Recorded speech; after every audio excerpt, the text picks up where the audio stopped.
Poštovani gledaoci, želim vam dobar dan i dobrodošli u 5. izdanje emisije Ljetni razgovori u sezoni 2018.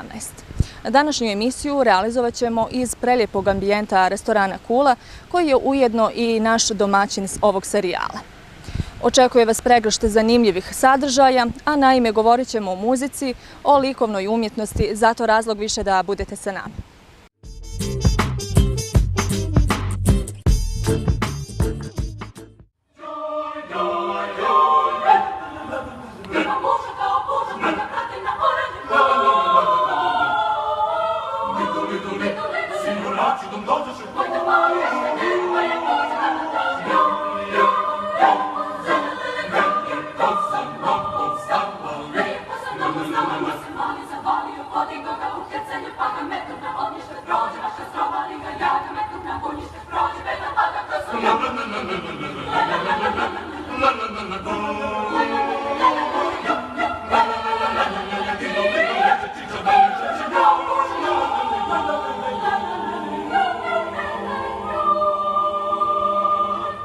Današnje izdanje emisije Ljetni razgovori počinjemo sa jednom lijepom temom o tome da je Kamerni hor Muzičke akademije Univerziteta u Istočnom Sarajevu osvojio Grand Prix festivala 27. internacionalne horske svečanosti u Nišu.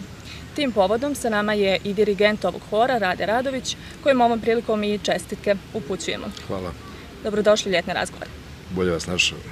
Gospodine Radoviću, ako se ne varamo, rijetki su zaista festivali na kojima gostujete, a da se ne vraćate sa nekom nagradom. To je postalo nekako i uobičajeno. Pa to je istina.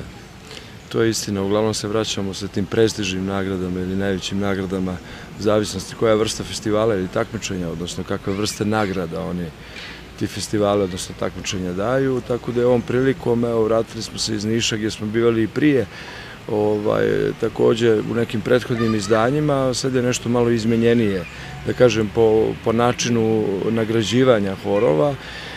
Vratili smo se sa najvećom nagradom Grand Prijem ili što bi rekli, mada ja ne volim taj sportski riječnik, s pobjedom posle tog takmičenja. Kako je to iskustvo za vas? To je veliko iskustvo. Prije svega, hor postoji 17 godina i mi smo zaista putovali nekad dok smo uspjevali da pronađemo nekako novac, putovali po Evropi. Zadnjih godina je to rijetkost, odnosno skoro nikako. Ali evo, pružila se prilika da idemo u Niš, što je meni posebno drago, jer taj festival u Nišu traje od 60 i koje već godine. Uglavnom sad je slavio 60 godina jubilej postojanja. Ima dugu tradiciju. Ima jako dugu tradiciju. Nekad su to bile jugoslavenske horske svečanosti i to je bio centralni takve vrste festival takmičenja u ovom dijelu Evrope. On je taj duh zadržao godinama i dan danas tim što je prerastao u internacionalne horske svečanosti i to su ne samo sa prostora bivše Jugoslavije, nego iz Evrope, iz Mađarske, Rusije, Bugarske, ne znam, Makedonije, Austrije, Slovenije i tako dalje. Iz raznih zemalja horovi dolaze i zaista se radi o prestižnom festivalu. I osvojiti na jednom takvom festivalu gdje je učestvovalo preko 400 učesnika, pjevača, dirigenata, ljudi iz struke, kritičara i tako dalje, vratiti se sa tom titulom je za respekt. Hor djeluje pri Muzičkoj akademiji od 2001. godine. Iza vas je dosta truda, rada, ljubavi, mnogo članova hora, a ono što je upečatljivo reći da hor čine studenti. Vi nekako uvijek iznova krećete sa radom, tu su neke nove generacije. Tako je, hor djeluje pri smjeru za crkvenu muziku i pojanje, osnovan je 2001. godine, osnovu ga je tadašnji mitropolit, blaženopočevši mitropolit bosanski gospodin Nikolaj, koji je radio kod nas na akademiji jer je jedan od osnivača smjera za crkvenu muziku i pojanje. Međutim, u tom horu članovi su i studenti sa drugih smjerova, prije svega sa smjera za opštu muzičku pedagogiju, ali i sa svih ostalih instrumentalnih smjerova. I čak se dešava da pojedini kada završe, pa opet koju godinu ili duže produže da pjevaju u horu, jer prosto je to postao neki neodvojivi dio njihovih životnih navika, da tako kažem, umjetničkih navika. Tako da to je ansambl koji je okupio ljude i okuplja ljude i već 17 godina postoji i kao što ste rekli, stalno se menja taj sastav i to je jednom dirigentu vrlo nezgodno, jer vi ste u prilici da morate veliki repertoar da prolazite, ali i prilikom smjene generacija novih članova da učite i njih na neki način, da neke kompozicije koje su na jedan put potrebne ili za koncertnu scenu ili za crkvu moraju da savladaju i tako dalje. Međutim, taj ritam smjene generacije je negdje već prilično uhodan i prolazi. Ono što je najveći, meni lično kao dirigentu i rukovodiocu, što je najveći problem, to je da mi praktično radimo samo u onom periodu kad je nastava ili nekad malo duže eventualno produžimo. Evo i sada kad je ispitni rok, dok je trajao, pa evo počeo i juli, već je pri kraju ispitni rok, a mi smo se prije 2 dana vratili iz Niša sa tog festivala i tako dalje. Dakle, tu je problem i to vrijeme koliko mi radimo, to je otprilike nekih pola ili malo više od pola kalendarske godine. To su sve neki, da kažem, prateći, normalni, redovni problemi koje ima ovaj ansambl. Međutim, evo, uspijevamo nekako i na neki način da s određenim uspjehom ipak djelujemo, radimo, stalno radimo i nove programe i to je taj ukratko opis. Evo da se ukratko ponovo vratimo ovim horskim svečanostima u Nišu. To je jedan od festivala gdje ste najčešće nastupali, je li tako? Tako je, bili smo 3 puta, evo sad smo 4. put otišli, prvi put negdje kad je hor osnovan 2004. Zatim 2010. godine, pa prije 2 godine, pošto se on bijenalno održava 2016. I evo sada, svake godine smo mi osvajali jednu od glavnih nagrada. Ta pravila, kao što sam malo pre rekao, su se mijenjale, ali su uvijek ostajale te 2-3 nagrade koje su u vrhu bile i od kojih smo mi neku uzimali. Prije 2 godine su bile 3 nagrade, vratili smo se s najviše nagrada od svih horova, a ove godine je prvi put ustanovljen Grand Prix kao takav, kao najbolji hor, kao pobjednik i vratili smo se sa tom prestižnom nagradom. Zanimljivo je da pored ovog oficijalnog takmičarskog programa ovaj hor učestvuje i među građanima u jednoj opštenijoj atmosferi. To su svi horovi, to je takav bio festival, jako je bogat bio prateći taj program, prateći sadržaj na ovom festivalu i pored takmičarskog dijela koji je centralni, svakako najbitniji, mi smo prisustvovali tamo i otvaranju, u jednom spektakularnom otvaranju na kojem su nastupili hor i orkestar Radio televizije Srbije iz Beograda, dakle radi se o profesionalnom ansamblu u potpunosti. Dalje tu su još bili na otvaranju neki združeni niški horovi koji su pjevali na otvaranju festivala muziku Dragane Veličković. Pored toga bili su revijalni dijelovi, dakle revijalni koncerti, nastupi horova na raznim mjestima, istina ne uvijek s obzirom da je loše vrijeme bilo, pa mi recimo svoje nismo održali zbog jakog pljuska i tako dalje. Dalje, horovi su združeno pjevali na zatvaranju, pa su imali repeticije, probe zadnji dan tog festivala, gdje su svi od dirigenata ponešto dirigovali i vrlo zanimljiv prvi put na ovim prostorima princip jedan sistem open singing, druženja kroz muziku, kroz horsko pjevanje, gdje je i publika na ljetnjoj pozornici Niške tvrđave, jednom sjajnom velikom amfiteatru, zajedno učestvovala pjevanjem sa horovima. Tu se radi istina o jednostavnijim muzičkim formama horskih kompozicija, da bi sve to zaživjelo. Dakle, to je bilo jedno zaista onako saborno pjevanje, združeno svih zajedno i pored toga još bio je i jedan združeni, odnosno tek formirani hor dirigenata, 35 dirigenata koji su članovi svojih horova kao dirigenti, članovi Udruženja srpskih horova i Srbije i tako dalje. Tako da je bilo jako mnogo dešavanja i sve je to proteklo pomalo onako, kako da kažem, non stop u nekakvom dešavanju. Moram vas pitati, je li teško biti na mjestu rukovodioca ovog hora? Pa, pitanje je pomalo teško sad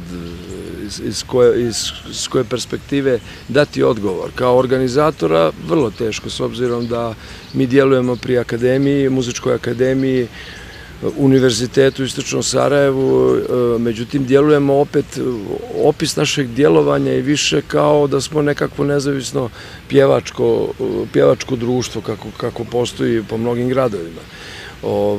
Nama akademija pomaže jednim dijelom koliko to moguće, naravno, ali smo u prilici da moramo tražimo novac na svaki mogući način, ne bismo li uspjeli da nađemo, recimo, da skupimo dovoljno za, ne znam, za autobus, za odlazak negdje i tako dalje. Jako je teško u današnje vrijeme, kod nas ovdje sve manje i manje daju novca, možda i za sve, ali za kulturu to je sigurno. Što se tiče kulture i umjetnosti, negdje na dnu same ljestvice tih nekih kulturnih vrijednosti, tako da je s te strane gledano izuzetno teško biti ovdje u ovoj poziciji rukovodioca koji mora da se brine i svim tim stvarima. Međutim, moram da vam kažem, razlog zašto smo mi evo i sada otišli u Niš i što bi negdje išli, to su prije svega studenti koji su iskazali jednu veliku trudoljubivost, jedno veliko zalaganje nakon koga meni ne preostaje ništa drugo nego da pokušam da nekako sve to organizujem i da se negdje plasira taj rad i trud. Jer vi morate, pogotovo u današnje vrijeme kada svi svuda putuju, morate biti predstavljeni još negdje da biste imali, da bi imalo smisla ovo što radite. Gdje vas možemo očekivati u narednom periodu? Pa evo, ovih dana počinje raspust.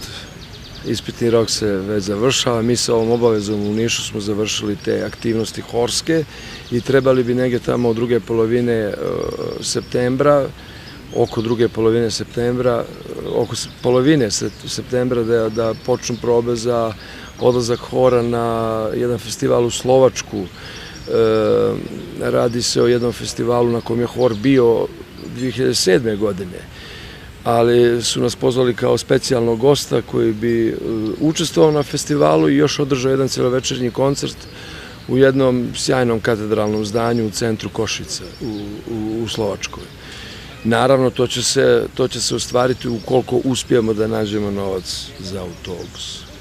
Zahvaljujemo na učešću u ljetnim razgovorima. Hvala i vama na pozivu. Cijenjeni gledaoci, toliko o muzičkim novostima. O nastavku ljetnih razgovora ćemo o likovnoj umjetnosti, a priču donosi kolegica Jovana.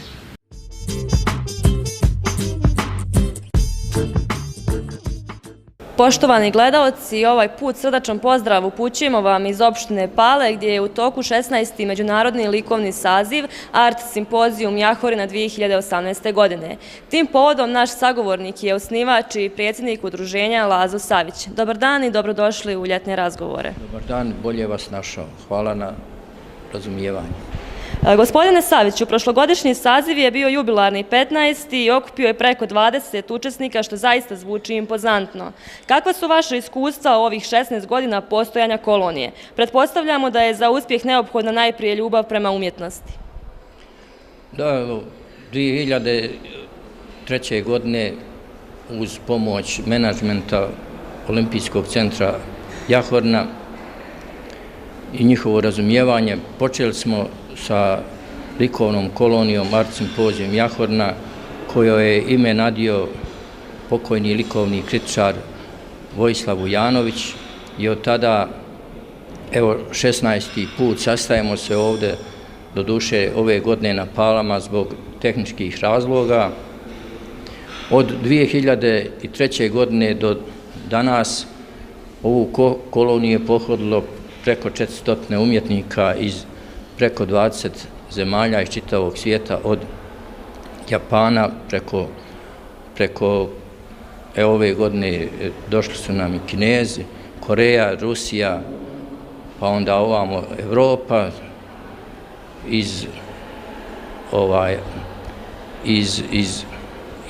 Afrike su nam došli, iz Egipta umjetnici, iz Amerike, Sjeverne, iz Kanade i Sjedinjenih Američkih Država i Meksika. Oni su ostavili nama u amanet preko 400 likovnih jedinica koje smo mi za ovo 16 godina uspjeli da predstavimo likovnoj publici širom Bosne i Hercegovine, a jednu manju izložbu smo upriličili i u Japanu. Na osnovu te priče možemo zaključiti da ste dočekali i ispratili mnogobrojne umjetnike na Palama. Da li nam možete reći u kojoj mjeri je Jahorina bila inspirativna za njih? Dok sam vodio likovnu koloniju Pale, pravili smo izlete na Kadno, Vrele, uvijek smo se vraćali preko Jahorne i tada sam osjetio da su njihova nekakva očekivanja, da se baš tu dogodi nešto novo, pa to mi je bila ideja da 2003. godine samostalno organizujem likovnu koloniju Art Simpozijum Jahorina.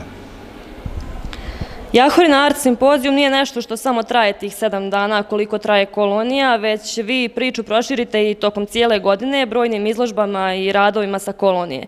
To je jedna od činjenica koja također izdvaja Art Simpozijum od ostalih likovnih kolonija. Pa kao što sam malo prije rekao da smo širom Bosne i Hercegovine pravili izložbe, ja bih samo nabrojao neke od izložbi.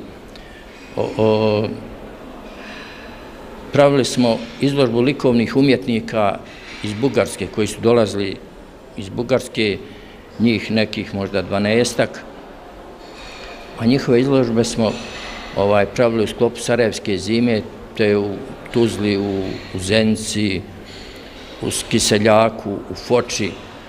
Zatim izložbu makedonskih autora. Nju smo pravili u Mostaru i Banja Luci, a ove ostale izložbe, one su sa svim ovim umjetnicima, one su obilazile galerije širom Bosne i Hercegovine, a izdvojio bi galerije gdje tradicionalno izlažemo svake godine, to je galerija ovdje u Palama, ovo je stalna postavka, zatim galerija u Nevesinju i onda smo krenuli prošle godine sa galerijom Trebinje, gdje predstavljamo radove ovogodišnjeg saziva. Kao dobri domaćini, vi umjetnicima priuštite i obilazak turističkih atrakcija i znamenitosti na ovom području. Možemo da reći na taj način da ovaj simpozijum uveliko promoviše Jahorinu i ovdašnju turističku ponudu.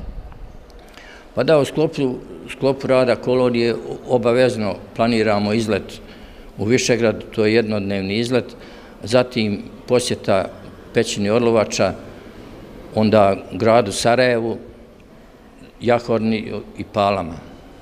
I za kraj, da li nam možete reći da li se ovaj 16. saziv razlikuje po nečemu od dosadašnjih? Pa on se mnogo ne razlikuje, jedino što smo sad ove godine bili prisiljeni da ga organizujemo ovdje na Palama, umjetnici će stvarati u prostorima studentskog centra na Palama, a jedna novina, ove godine prvi put nam dolaze umjetnici, 2 umjetnika iz Kine. Gospodine Saviću, hvala vam puno na odvojenom vremenu za ljetne razgovore. Hvala i vama.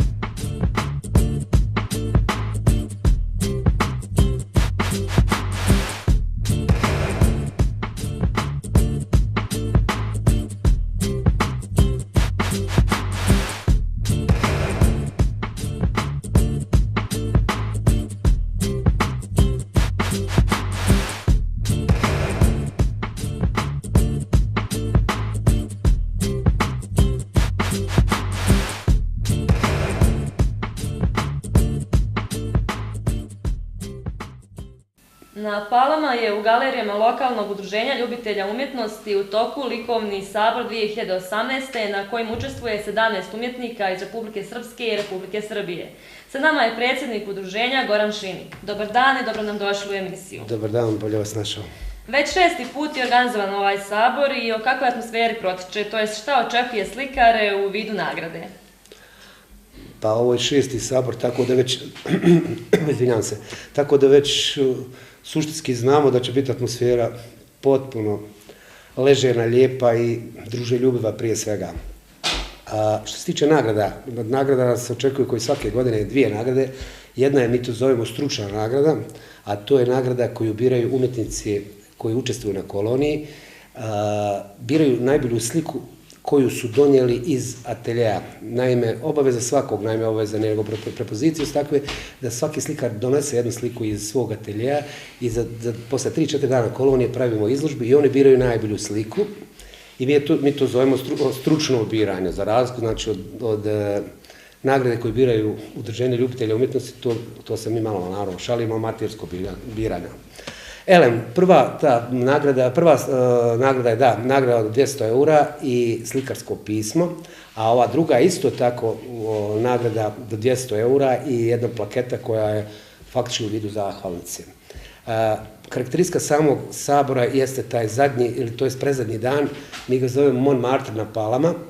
Zašto? Zato što izlazimo sa slikama koje su urađene na samom saboru, prezentiramo i na šetalištu u Palama i na taj način direktno dolazimo sa umjetnošću među građane koji čak sa svojom šetnjom prolazu mogu da se pitaju bez ikakvog straha da uđu u galeriju i tako dalje i tako dalje. I otprilike to je ta neka koncepcija, u subotu zadnji dan i tada je plakanje, rastajemo se i to je to. Mi uopšte ne sumnjamo u to da ćete vi biti izvrstan domaćin, ali imamo priliku da razgovaramo sa vašim gostima, to jest umjetnicima. Naš sljedeći sagovornik je gospodin Čedomir Kesić iz Pančeva. Gospodine Kesić, evo prilike je da sa nama podijelite utiske sa ovog likovnog sabora. Pa evo, ja ću da izrazim svoje veliko zadovoljstvo što sam ponovo na Palama. Pale je jedan divan grad sa divnim ljudima. Ja sam ovde dugi niz godina i ranije sam dolazio na Pale, a ovde sam redovno u ovoj koloniji udruženja ili sabora, bolje rečeno, udruženja ljubitelja likovnih umetnosti Pale. Šta da kažem, ovde je atmosfera više nego dobra, domaćin se potrudio i kako da kažem, taj odbor koji vodi ovaj sabor, da to sve bude savršeno. Ja se ovde osjećam kao da sam već ovde i rođen i tako, ljudi su prijatni, uslovi za rad su vanredni, ove nagrade koje su spomenute, to se ne dešava u drugim nekim kolonijama, odnosno saborima. Domaćin je odlučio da to bude na neki način, eto i neka vrsta stimulansa i tako, što je jako lepo. Naravno, ne bih znao sad sve što da kažem, ali sve mogu da kažem da je u superlativu i ovogodišnji saziv je isto sastavljeno od vrsnih umetnika, kolega, tako da će i dela, pretpostavljam, biti zanimljiva i za publiku.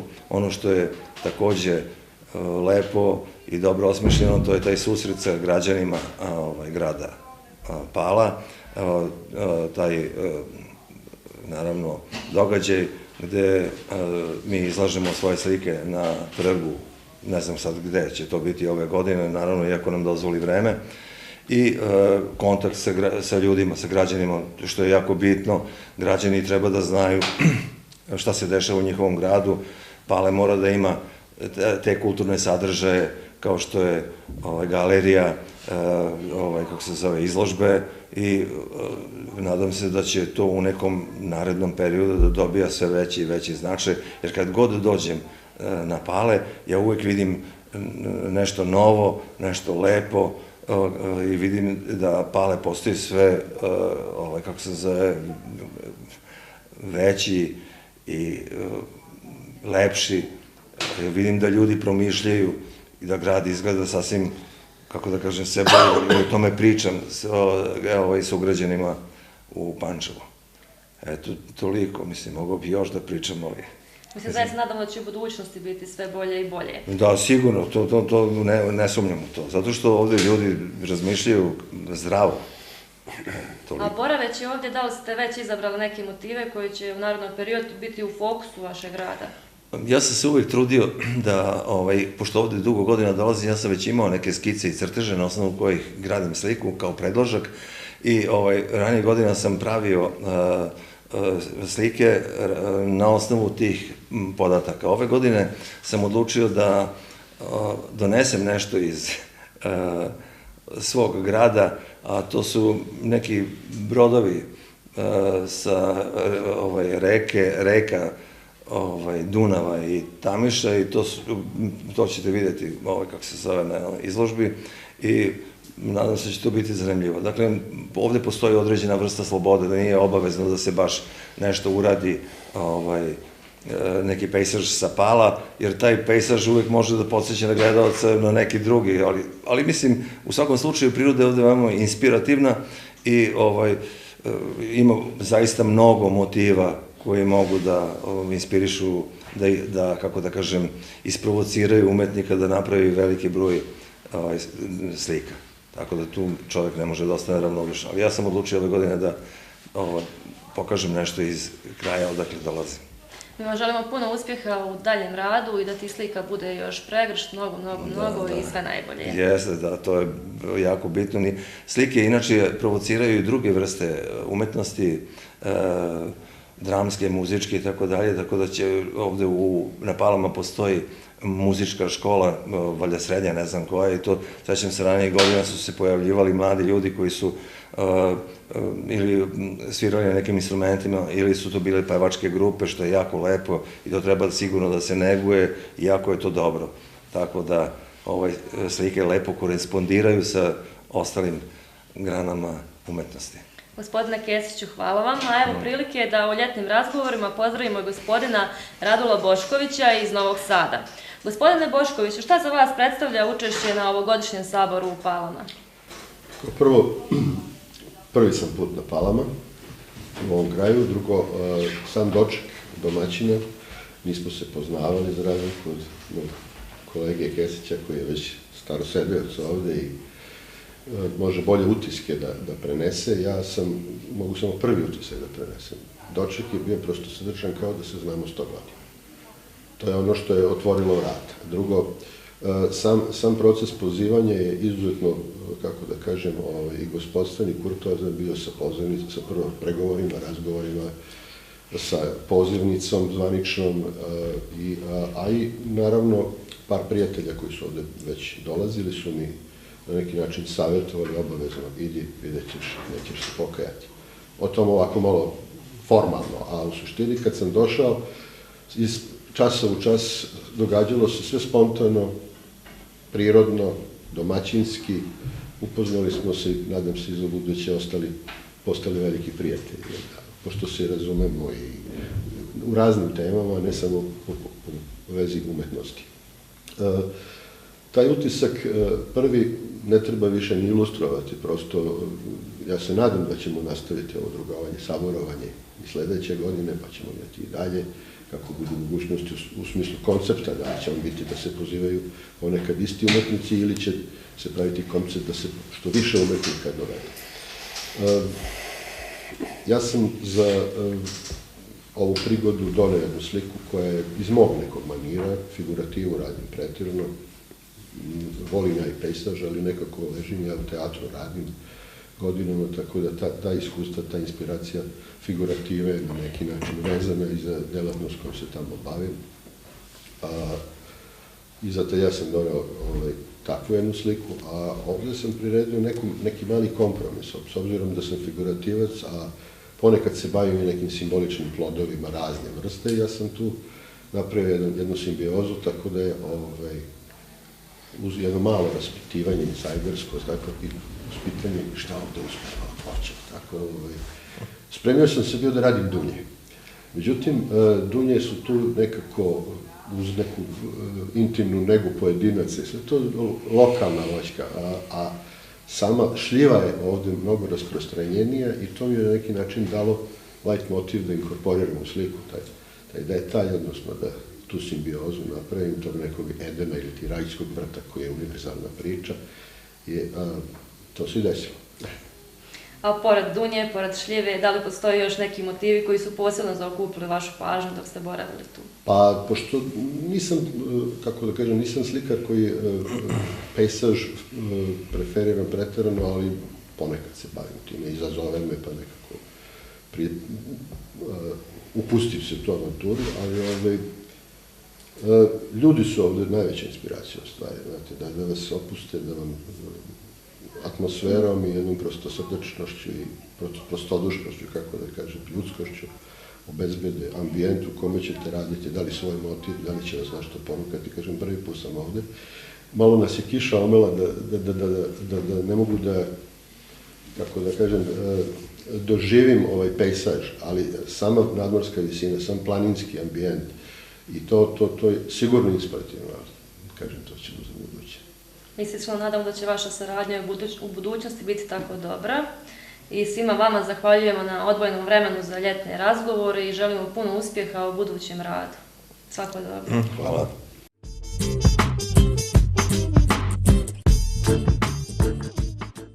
Zadovoljstvo je u muzičkom dijelu naše emisije govoriti o jednom od trenutno najuspješnijih i najizraženijih muzičkih sastava, a koji izvode duhovnu i etno muziku sa naših prostora. Riječ je o Kateri. Sa mnom u društvu Jovana Bojanić. Jovana, dobar dan i dobrodošla u ljetni razgovor. Dobar dan, bolje vas našli. Evo odmah na početku ovog razgovora da nam kažete kako ste došli na ideju da upravo ovaj muzički sastav nosi naziv Katera i kako uopšte djelujete. Da. Pa sam naziv su smisli malo stariji i iskusniji od mene, zapravo i oni koji su osnovali muzički sastav. Eto da ih pomenem, dakle riječ je o Jereju Vidaku Vujedinoviću i Peđi Hartu, koji su na zajedničku neku inicijativu došli na ideju uopšte o osnivanju sastava. Htjeli smo nekako da povežemo sa tim nazivom nekako prošlost i sadašnjost. Dakle, riječ je o istoimenom srednjovjekovnom gradu koji se nalazi na današnjoj teritoriji opštine Istočna Iliđa na kojoj mi djelujemo. Dakle, ostaci se nalaze ovdje blizu nas na Istočnoj Iliđi, a nekako se taj naziv najstarije može pronaći u čak spisima Porfirogenita iz 10. vijeka. Dakle, veoma jedan stari izraz koji smo htjeli da obogatimo i da ga nekako spasimo od zaborava. Čini nam se nekako da od samog početka osnivanja ovog muzičkog sastava ste nekako vodili računa i o ravnopravnosti polova. Pa istina je. Ja ne znam sad da li je to namjerno proizašlo kao takvo, ali eto ispostavilo se da nekako imamo i muškaraca i djevojaka nekako u djelovanju. Istina, sastav se mijenjao od početka, ali danas broji 6 članova uz neke spoljne saradnike. Dakle, kada se stvori potreba, imamo ljude koji nam onako priskaču u pomoć. Ono što vas nekako izdvaja od ostalih muzičkih sastava jesu i vaše sopstvene pjesme. Koliko do sada imate tih pjesama i zanima me sa kojim autorima sarađujete?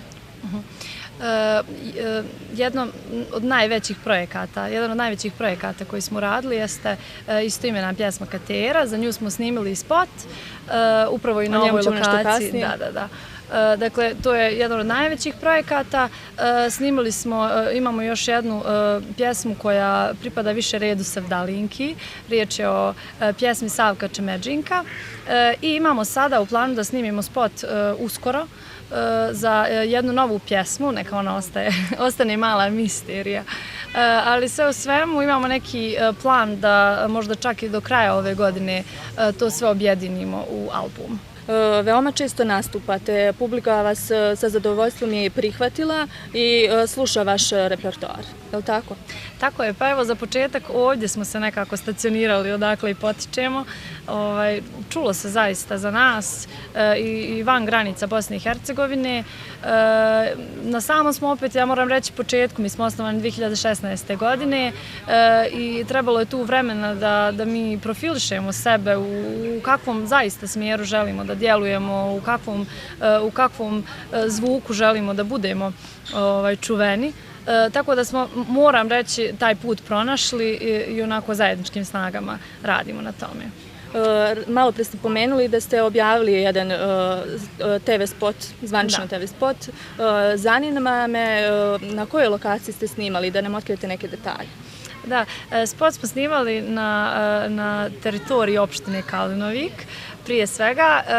Malo je to ispalo onako neobično zato što smo spot zamislili u nekom ljepšem periodu godine i na kraju smo uspjeli da se organizujemo tek u zimu, tako da je bilo komplikovano zapravo i jako naporno snimati taj spot iz nekoliko segmenata i lokacija, ali eto uspjeli smo. Ispalo je drugačije nego što smo zamišljali, ali ništa manje vrijedno i lijepo. Ono što nam je poznato jeste i da ste završili muzičku akademiju. Što vas je nekako privuklo za taj poziv? Moram prvo da napomenem da su svi članovi muzičkog sastava Katera obrazovani, neki su na putu do diplome, neki su već diplomirani muzičari. Pa evo ja sam prije nekoliko dana diplomirala. Šta me privuklo? Mislim da sam nekako spontano krenula u to. To je krenulo onako od nekih školskih sekcija, upisala sam osnovnu muzičku školu, nisam ni imala neku sad posebnu želju u smislu sviranja nekog instrumenta, jednostavno sve nekako spontano teklo i vremenom sam shvatila da je jednostavno to da želim da nastavim i onda se to razvijalo u nekim daljim koracima kao što je srednja muzička, pa sada evo i akademija. Završila sam pedagoški smjer i mislim da sam jako entuzijastična u tom pogledu, voljela bi da se tim bavim u životu. Jovana, hvala na učešću u ljetnim razgovorima. Hvala tebi. A mi, cijenjeni gledaoci, u nastavku gledamo i slušamo pomenuti spot o pjesmi Katera.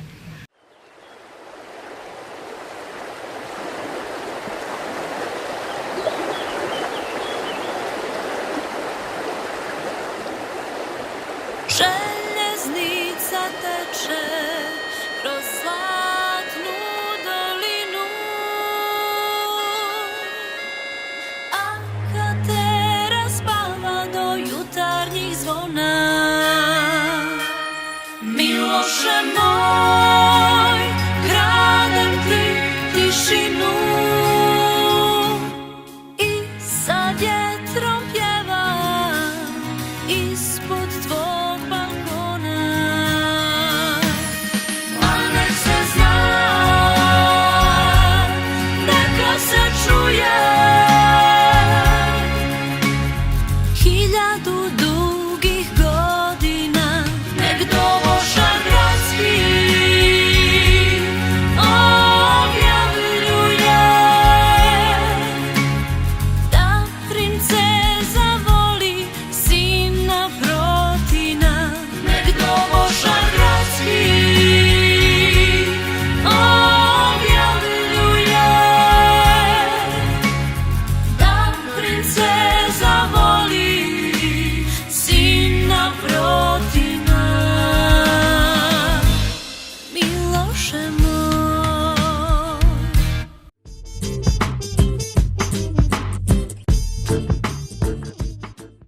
U ljetnim razgovorima nismo mogli obići opštinu Pale, a da ne posjetimo stare prijatelje naše emisije Slaj Production. Naš domaćin je Slaviša Guja Slaja. Dobar dan i dobro nam došli u emisiju Ljetne razgovore. Dobar dan, bolje vas našao. Kod vas je uvijek radno i mi smo odlučili provjeriti šta se sada novo sprema u vašoj produkciji. Pa hajde ono standardno da kažemo, što sad svi ovi koji se bave muzikom i ovom nekom produkciju kaže, stalno se radi, stalno ima nekih poslova. Ja zaista imam nekih poslova dovoljno, odnosno možda čak i previše za neke moje godine, za neko moje zdravlje koje imam trenutno, ali dosta toga je u pripremi, dosta toga je završeno, urađeno od jednog filma koji se zove Svadbeni običaj na Romaniji, filma od 54 minute koje traje sa svim običajima romanijske svadbe, odnosno tog svadbenog običaja nekih 40. i 50. godina prošlog vijeka sa preko 150 statista koje smo radili, znači pravi mali film, do jednog novog albuma koji radimo za Zoranu, jedna neobična priča, etnomuzikološka priča, drugačija od svega toga što se do sada ovdje radilo. Radili smo nekoliko singlova isto za Zoranu i etno orkestra. Radio sam neki dosta video snimaka, koncerata u Sarajevu, radio sam sebi 2 singla, a evo, nažalost, nikad nisam stigao da uradim spotove, radim još 2-3 pjesme koje su naručene, nešto za Švedsku, nešto za Švajcarsku i tako dalje i tako dalje. Zaista imam dovoljno posla i tako. Ali kažem, ja se prilagođavam malo ovim uslovima nekim u kojim da to mogu izgurati sa mojim godinama i sa onim zdravstvenim nekim stanjem u kojem jesam. Znamo da velikim naporima pokušavate da sačuvate izvornu narodnu muziku na ovim prostorima. U kojoj mjeri je to naporan, težak i odgovoran posao? Ajde, da budem iskren, ja sam se zaista puno trudio da sačuvam, da tu obličimo jednu tu priču. Na sreću svih tih godina, sve to što sam radio, skuplja taj naučni pečat svemu tome je dala moja ćerka Zorana, koja je magistar etnomuzikologije, ako Bog da, uskoro i doktor. Međutim, moram vam priznati da sam se malo umorio od svega toga, jer ljudi koji se sad bave navodno čuvanjem tradicije naše kulture su ljudi kojima više nije važno da nauče neke stare pjesme, da zabilježi se neke stare zaboravljene pjesme, takozvane kajde, melodije, neki lijepi tekstovi. Važno je da se sastanu, da se organizuje neko takmičenje u kojima se oni poslije toga posvađaju, u kojima pjevaju jedno te isto. Znači nemate karakteristično pjevanje ljudi iz Foče, iz Stare Hercegovine, iz Trebinja, iz Čajniča, iz Sokoca, sa Romanije, su sve različite nijanse pjevanja. Danas se to sve svelo na jednu zato što se niko više time ozbiljno ne bavi. Znači bavi se ljudi onako zbog druženja, zbog hodanja i svega toga. Nažalost, ja sam se malo umorio od svega toga, puno stvari sam uradio, sad se to nešto arhivira, obličava, Zorana moja to naučno obrađuje, daje jedan pečat i eto, kažem, objavljujemo to u različitim izdanjima, knjigama i ja na nosačima zvuka. Znači, ali biramo zaista najljepše neke stvari koje smo uradili i to ostao javno za vijeke vijekova. Znamo da se vaša cijela porodica bavi muzikom i da su vaše kćerke, kako ste već rekli, krenuli vašim stopama. Da li ste srećni zbog njihovog izbora? Pa, moram vam priznati iskreno, ja nijednog trenutka nisam uticao na njihovo opredeljenje. Čak sam, recimo, dok sam radio onaj veliki festival Djeca pjevaju hitove, čak sam im godinama i nisam dozvoljavao da se pojave na tom festivalu, da mi ne bi neko prigovorio kako ih je tata progura, a one nisu dovoljno talentovane, nisu dobro. Oni su zaista ekstra talentovane, ekstra dobro, ali nekako je kroz ovaj studij, kroz ovaj prostor je vjerovatno uticao na njih da i različita muzika, različite žanrovi koji su ovdje prolazili su uticali na njih i znam da je Zorana bila 6. razred osnovne škole u jednom intervju za Radio televiziju Republike Srpske koji sam ja radio. Zorana je rekla da će se baviti etnomuzikologijom.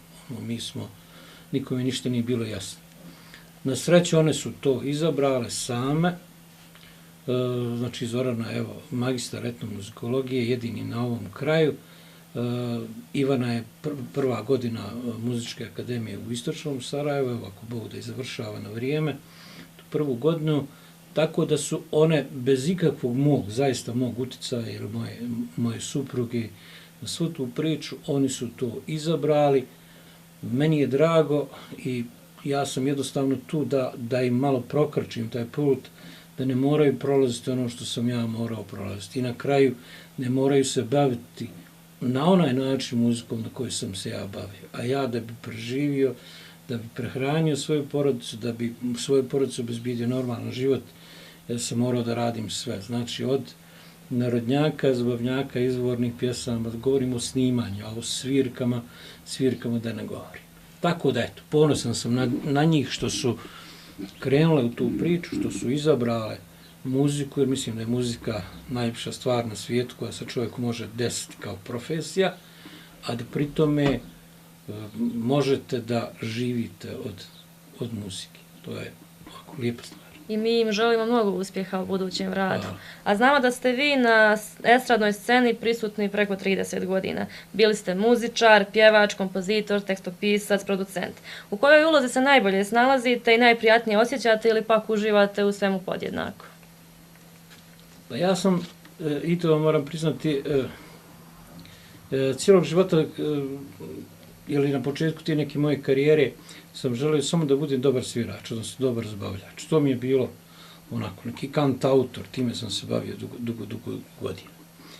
A onda ni sanju nisam, recimo, da ću se baviti muzičkom produkcijom, iako mi je to negdje stalno u podsvijesti bilo, stalno mi je bila želja. Ali jednako, u stvari, u toj nekoj borbi, u tom nekom dokazivanju, preživljavanju, ja sam rano izabrao da mi muzika bude profesija, da mi bude zanimanje.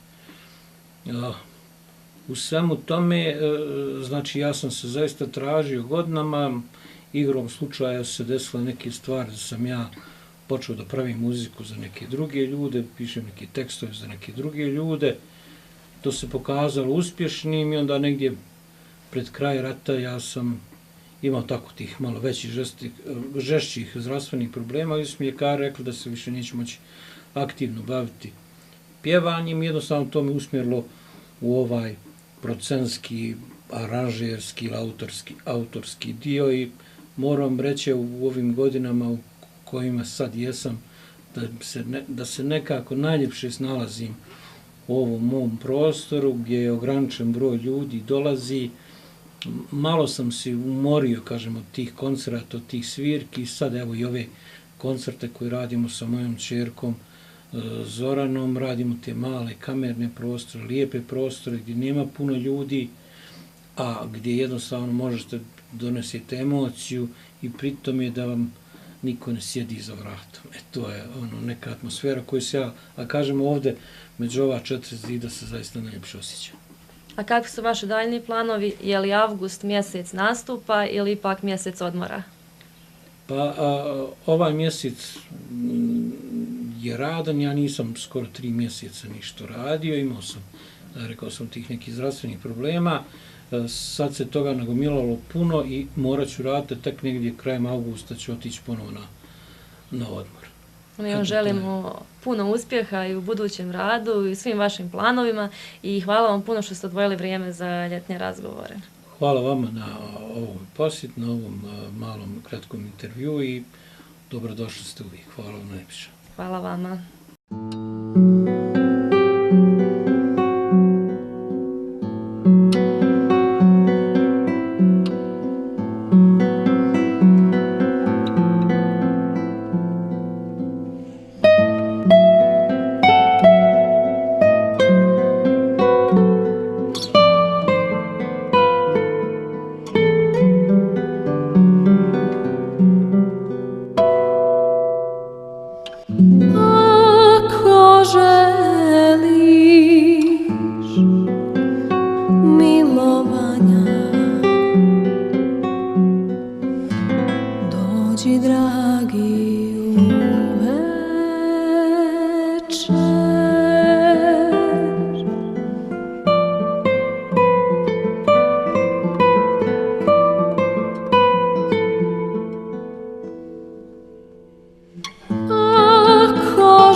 Svaka pjesma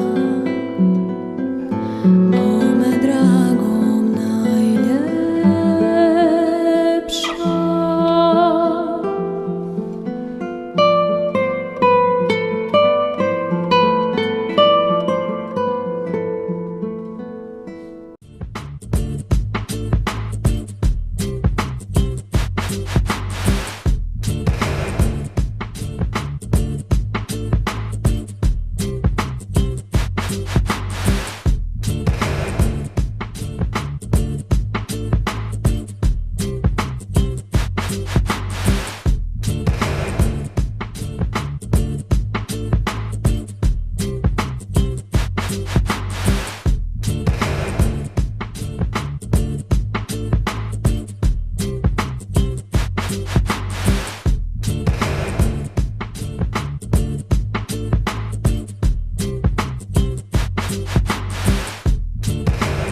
Cijenjeni gledaoci, krenut ćemo i do kuhinje vinske kuće Kane Galilejske, ovdje u kompleksu Istočnik gdje se nalazi restoran Kula, gdje će vam kuhar Nemanja Regoje preporučiti jedan specijalitet za ove tople dane.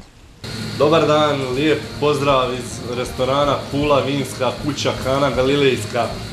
Danas za vas, za sve gledaoce, spremamo losos sa kuhanim krompirom i šparogama. Za takvo jelo potrebne su nam sljedeće namirnice: file lososa očišćen, susan, šparoge i krompir. Losos koji je isječen, prije svega ćemo malce posoliti, pobiberiti, sve lagano, sa začinima. Takav uvaljati u susan sa jedne strane, da to izgleda ovako. Nauljiti roštilj sa maslinovim uljem.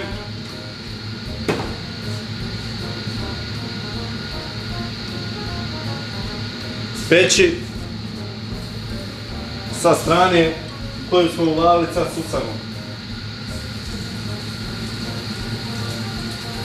Dok se losos lagano peče, na tavi ćemo ugrijati svježe šparoge i kuhani krompir koji ćemo začiniti sa soli, biberom i malo bijelog luka.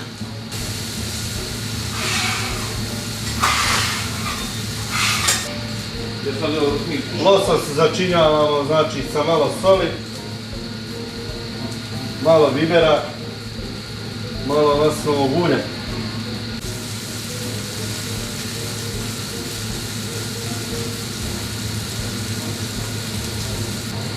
Dragi gledaoci, losos je gotov, kao što vidite, ostaje na pola, ajde da kažemo, živ jer je tako ukusniji i ne valja da se losos prepeče jer nema svoja svojstva koja posjeduje.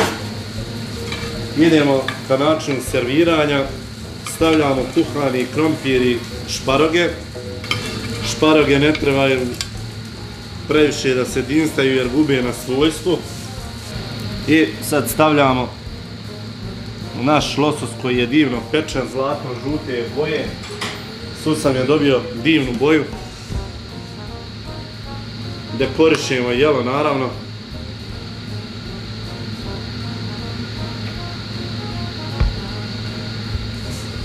I posipamo sa začinom.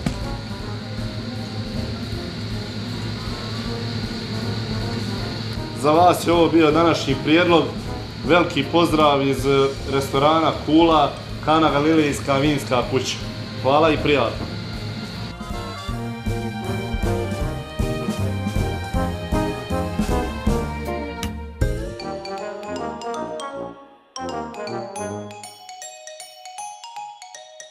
Cijenjeni gledaoci, bilo bi to sve što smo pripremili u ovom 5. izdanju serijala Ljetni razgovori u sezoni 2018. Naredno druženje zakazujemo ponovo za 7 dana u istom terminu i na istom TV kanalu. Hvala na povjerenju i do gledanja!